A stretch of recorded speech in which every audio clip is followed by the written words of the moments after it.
성경 말씀은 빌립보서 1장 3절에서 11절까지의 말씀입니다. 내가 너희를 생각할 때마다 나의 하나님께 감사하며 간구할 때마다 너희 무리를 위하여 기쁨으로 항상 간구함은 너희가 첫날부터 이제까지 복음을 위한 일에 참여하고 있기 때문이라. 너희 안에서 착한 일을 시작하신 이가 그리스도 예수의 날까지 이루실 줄을 우리는 확신하노라.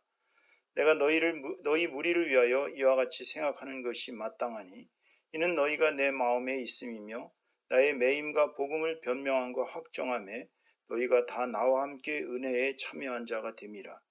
내가 예수 그리스도의 심장으로 너희 무리를 얼마나 사모하는지 하나님이 내 증인이시니라. 내가 기도하노라.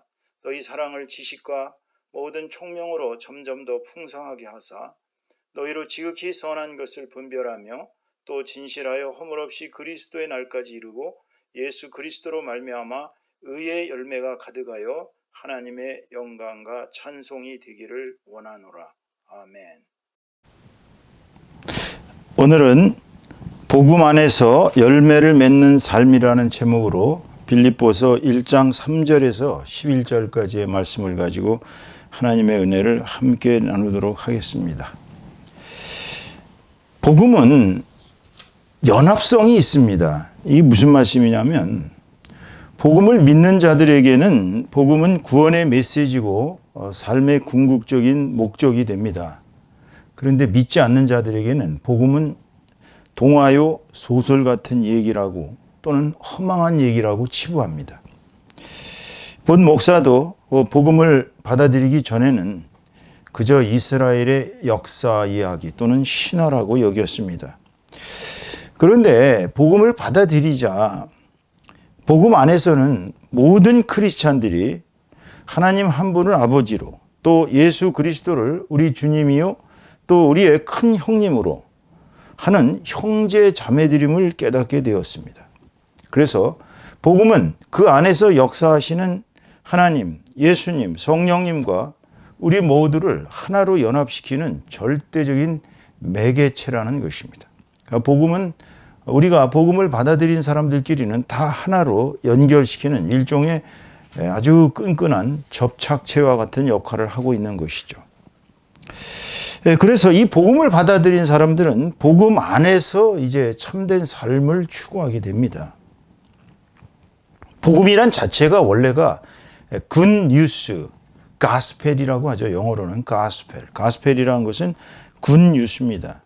뭐가 굿뉴스일까요? 인류의 최대의 굿뉴스는 뭘까요? 바로 죄와 사망으로부터 우리를 영원한 죽음에서 구원해내는 그야말로 생명의 메시지인 것입니다. 복음을 믿은 사람들, 예수 그리스도가 주신 이 복음을 믿는 사람들은 천국에 가서 하나님과 영원한 영생의 삶을 복되게 누린다는, 그곳에는 어떤 고통도 슬픔도 괴로움도 없는, 아무런 부족함도 없는 정말 영원한 희락의 삶, 행복한 삶을 사는 것이 바로 천국의 소식인 것입니다. 그래서 그 천국의 소식을 전하는 것이 복음인데요. 이 복음 안에서의 참된 삶이란 바로 오늘 본문 3절을 보시면은 이렇게 얘기했거든요. 내가 너희를 생각할 때마다 나의 하나님께 감사하며. 왜 감사한다고 사도께서는 얘기하셨을까요? 바로 이것은 복음을 전하는 자들은 열매를 맺는 자들이기 때문입니다. 그러니까 성도들이란 자신이 전도를 해서 복음을 받아들인 사람은 바로 자신이 구원한 것에 대한 확실한 증거가 됩니다. 그러니까 복음을 전해서 복음을 믿은 사람들이 많이 태어날 때마다 자신에게는 하늘나라의 확실한 상급이 주어진다는 사실을 여러분이 믿으시기 바랍니다. 천하보다 소중한 것이 한 사람의 영혼입니다. 따라서 한 사람의 영혼이라도 구원하는 사람은 천국에 엄청난 상급이 주어지기 때문에 이렇게 열매를 많이 맺는 사람들은 감사할 수밖에 없는 것입니다. 또 오늘 본문 4절을 보시면요. 간구할 때마다 너희 무리를 위하여 기쁨으로 항상 간구하면 그랬거든요. 왜 빌립보 성도들을 위해서 바울 사도께서는 기쁨으로 하나님께 간구했을까요? 그것은 바로 빌립보 성도들을 바울 사도께서 진심으로 사랑하기 때문입니다. 제가 이런 일화를 말씀드리면 또 이제 그 해당자는 조금 이상하게 생각하시겠지만 사실 제가 성균관대학교 철학 그 박사과정에 들어가서 한 3년을 저한테 이제 중국어를 가르쳐 준 아주 좋은 우리 후배 여성분이 한 분 계셨습니다. 조선족이셨는데요. 근데 이분한테 제가 계속 복음을 전했어요. 계속 기도하면서 이제 복음을 전했습니다. 제 딸보다 나이가 어리니까 저로서는 복음을 구원해서 그가 구원받고 정말 하나님 나라에 정말 큰 그러한 일꾼이 되기를 바라는 심정으로 계속 복음을 전해왔습니다. 그런데 어느 날 갑자기 저한테 메시지를 보내왔어요. 저는 불교를 믿기 때문에 이런 거를 보내지 마세요. 이렇게 얘기를 하더라고요. 그래서 제가 그 여성분에게 내용을 말씀을 드렸죠. 이 복음을 전하는 것은 크리스찬으로서 귀한 사랑의 마음을 갖고 있기 때문에 그렇게 전하는 것이지 결코 이 복음을 전하는 것이 나쁜 것이 아니다라고 좋게 얘기를 했습니다. 물론 계속 복음을 안 받아들이기 때문에 저는 더 이상은 전할 필요가 없었죠. 제가 또 보스턴에서 사역을 할 때 그곳에 처음 가서 민박을 하던 집이 있었습니다. 저희 와이프도 그렇고 다 이제 잘 아시는 분입니다. 다니던 교회 권사님이셨는데 그 권사님의 부분 되시는 분이 이제 뉴욕에서 직장 생활을 하시면서 어쩌다가 한번 이제 자기 집 보스턴으로 오면 저를 이제 만나게 되죠. 1년에 한두 차례도 만나기 힘들었습니다. 근데 제가 그분을 위해서, 그 두 분을 위해서, 그 가족을 위해서 계속 기도했다는 사실을 아시면서 그렇게 얘기하시더라고요. 정말 진심으로 사랑하는 마음이 없다면 절대 기도해 줄 수가 없다고. 이 세상에서 크리스찬들이 제일 소중한 게 바로 기도라는 것이에요. 자, 지금 바울 사도께서 이 하나님께 이 빌립보 성도들을 위하여 간구하시면서 기도한 것은 바로 성도들을 진심으로 사랑했기 때문입니다. 사실 여러분, 이 세상의 인생들이 서로 친구로 사귀는 이유를 보면 대부분이 서로 간에 뭔가 필요가 충족되기 때문입니다. 이렇게 복음 안에서 친구가 되고 복음 안에서 형제 자매가 된 사람들은 세상에서 사귀는 사람들하고 틀립니다. 세상 사람들은 이익이 없어지면 또 사귈 이유가 없어지면 남이 됩니다. 전혀 언제 봤냐는 식으로 그렇게 연락도 끊습니다. 제가 가끔 이제 강남 사시는 분들이 들으면 기분이 나쁘겠지만 그런 분들이 계셔요. 1년 내내 아무 소식도 없어요. 그래서 이제 잊어버릴 막 하면 어쩌다 한번 전화가 옵니다. 근데 전화가 왔다는 얘기는 꼭 당신이 필요해서 전화를 하신 거예요. 그래서 제가 그런 분들을 가리켜서 강남 스타일이라고 별명을 붙였습니다. 그 강남 사람들의 특색이 뭐 다 그런 건 아니겠지만 필요하면 연락을 하고 필요하지 않으면 연락을 끊는다는 사실입니다.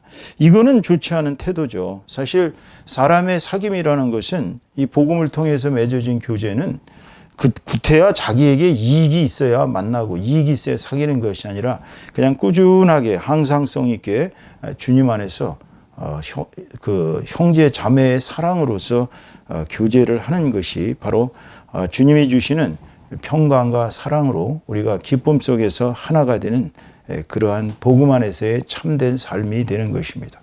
그러니까 복음 안에서의 참된 삶은 서로를 위해 기도해주고 서로가 아플 때 위로해주고 서로가 괴로워할 때 도와주고 서로가 잘못될 때 그것을 해결해주고 또 서로가 힘들 때 서로 간에 버팀목이 되어주고 이런 식으로 복음 안에서의 삶은 상대에게 뭔가를 잘 해주자는 것이지 이익을 위해서 해주는 것이 절대로 아니라는 사실입니다. 그래서 크리스찬 형제 자매들의 삶은 진정한 의미에서의 주님 안에서의 평강과 사랑이 넘치는 그런 화평한 삶이 되는 것입니다.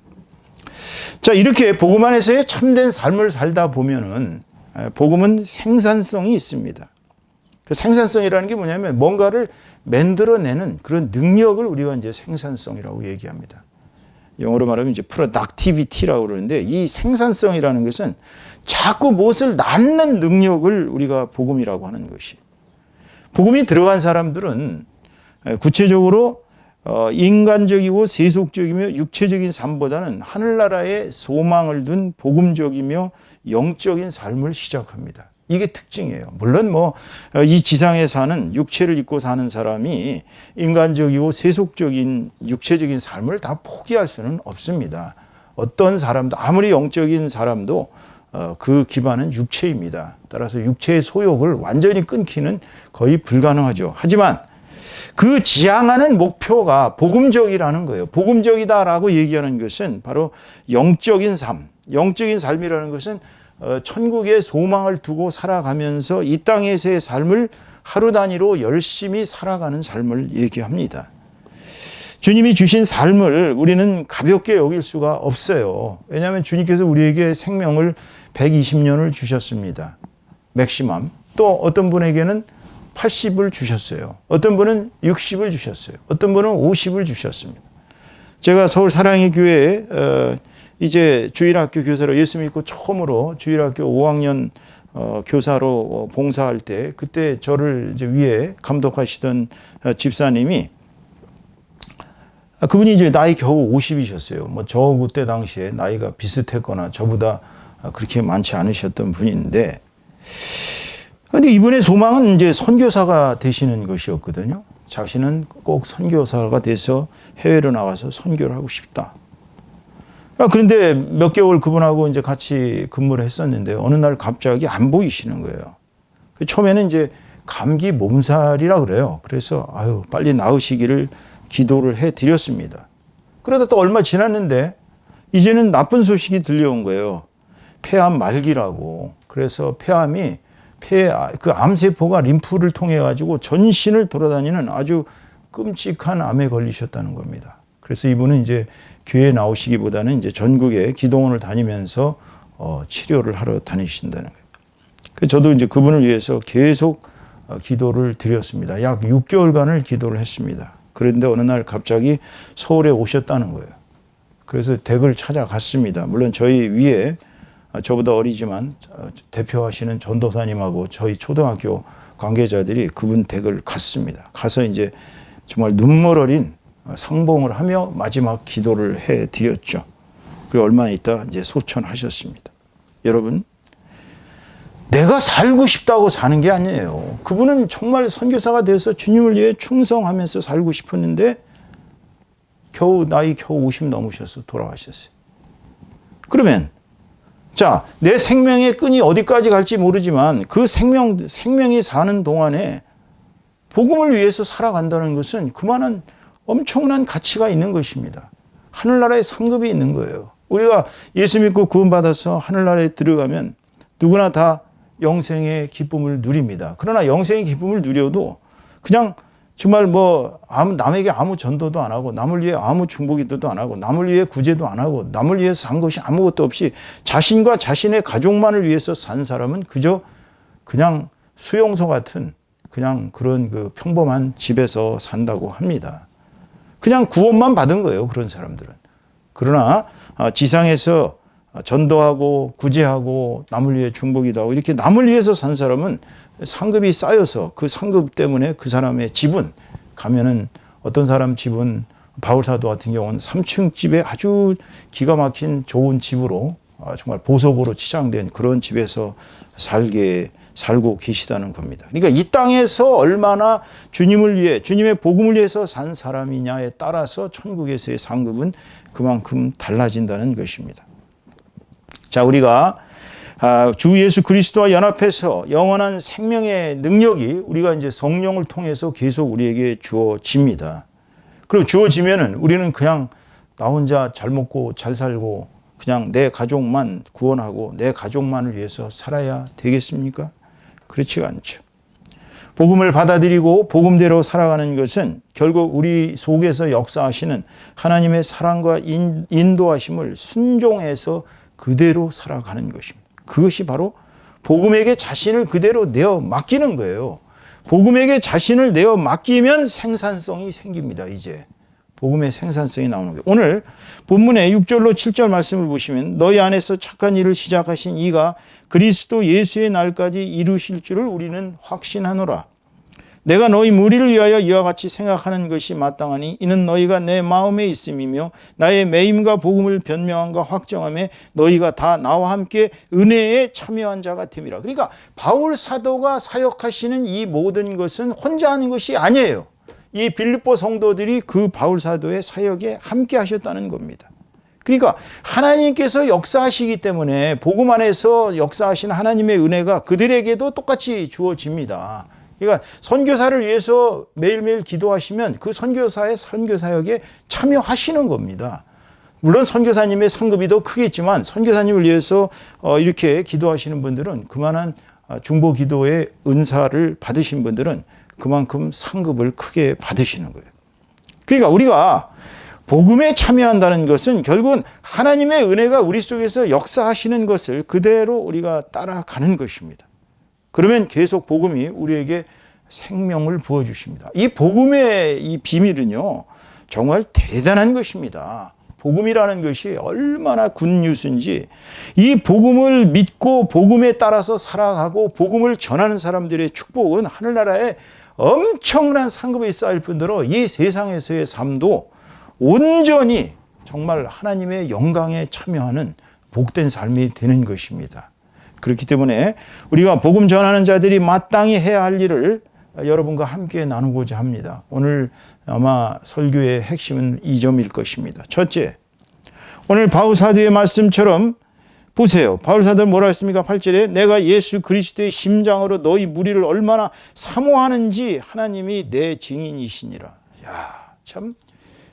그 대사도가 예수님 다음으로 그리스찬 세계에서는 가장 위대하신 이 바울 사도가 그리스도의 심장, 그리스도의 심장이 뭡니까? 우리를 구원하시기 위해서 정말 몸을 찢기시고 정말 채찍질 받으시며 살점이 떨어져 나가시고 피가 줄줄 흐르는 그 가운데서도 내 사랑하는 이 정말 백성, 하나님의 백성들을 살리시겠다는 이 뜨거운 심장, 사랑의 심장입니다, 여러분. 바로 그리스도의 심장은 성도를 위한 사랑의 심장입니다. 주님은 지금도 천국에서 우리를 위해서 중보하시면서 심장을 보여주시대잖아요. 봐라, 내 심장이 너희를 위해서 이렇게 펄떡펄떡 뛰고 있지 않느냐. 바로 여러분이 하셔야 될 일은 그리스도의 심장을 가져야 합니다. 여러분이 구원하겠다고 작심한 사람이 있습니까? 그분을 위해서 그리스도의 심장을 가지고 기도를 해 주세요. 두 번째는 지금 말씀처럼 사모하는 심정까지 가야 됩니다. 성도들을 사모해야 돼요. 귀찮아하면 안 됩니다. 정말 어떤 성도들은 뺀질거려서 절대 복음을 안 받아들일 것 같이 구는 사람들이 얼마나 많은지 몰라요. 정말 뭐 가서 10번, 20번 가도 복음을 안 받아들이는 사람이 있어요. 그러나 그런 사람들도 결국은 복음 앞에 무릎을 꿇게 돼 있습니다. 수많은 전도왕이라고 부르시는 분들 얘기를 들어보면 참 그분들의 그 눈멀어린 전도가 두세 번 가니까 나중엔 지겨워서 오지 말라고 이렇게 대야에다 물을 담아가지고 확 끼웠습니다. 그러면 그 온몸에 참 양복을 다 적시면서도 그래도 웃으면서 복음을 전하고 그리고 나옵니다. 그 다음 주에 가면 왜 왔느냐고 그렇게 망신을 당하면서까지 왜 왔느냐 그러면서도 이 사람들이 왜 이럴까? 그래서 교회를 한번 나와봤는데 거기서 은혜 받고 축복받고 장로까지 되신 분들이 나중에 그 전도한 사람을 얼마나 감사하겠어요.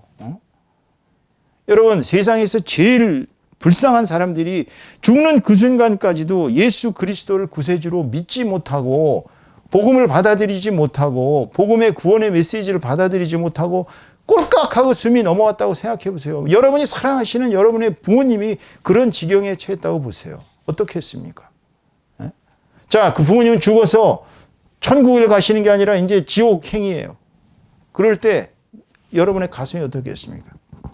제 친한 친구, 둘도 없는 친구 하나가 늘상 그런 얘기를 합니다.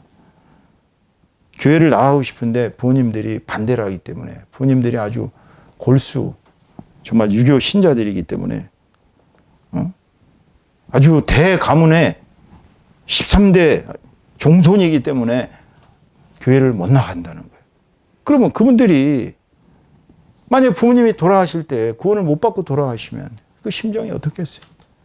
그러니까 구원이라는 것은 성도들을 사모하는 지경까지 가서 그분들의 영혼을 구원하겠다는 그 마음, 사랑의 마음, 그리스도의 심장, 또 그들을 사모하는 지경까지 가야만이 구원할 수가 있는 것입니다, 여러분. 세 번째로는 참된 사랑으로 양육해야 돼요. 자, 9절 보시면 내가 기도하노라 너희 사랑을 지식과 모든 총명으로 점점 더 풍성하게 하사. 이게 참된 사랑으로 양육해야 된다는 거예요. 만일에 사랑으로 양육하지 않고 의무로 양육한다면 그거는 의미가 없어요, 여러분. 바울 사도가 고린도전서 13장 사랑장에서 얘기했듯이 사랑이 없으면 뭐 아무리 복음을 전한다 하더라도 그건 울리는 꽹가리가 된다고 얘기하지 않습니까? 사랑이 없는 구제는 아무 소용이 없다고 그러지 않습니까? 자기 몸을 불사르게 내어줄지라도 사랑이 없는 마음으로 하는 것은 아무 소용이 없다고 말씀하시잖아요, 여러분. 사랑의 마음으로 양육해야 합니다. 내가 어느 사람을 품고 기도를 하고 있다고 보세요. 집사님, 아마 이제 마음에 푸는 사람이 하나 둘씩 생기기 시작할 겁니다. 복음을 받아들이시면 내가 누구를 구원해야 되겠다는 마음이 들기 시작합니다. 그때부터는 그분을 정말 참된 사랑으로 양육해야 돼요. 속에서 미움을 가지시면 안 됩니다. 그분에게 메시지를 보낼 때도 사랑의 마음으로 보내야 되고, 만났을 때도 사랑의 마음으로 양육해야 돼요. 끝까지 사랑으로 양육해야 됩니다. 결국은 누구라도 복음 앞에 당할 사람은 아무도 없습니다.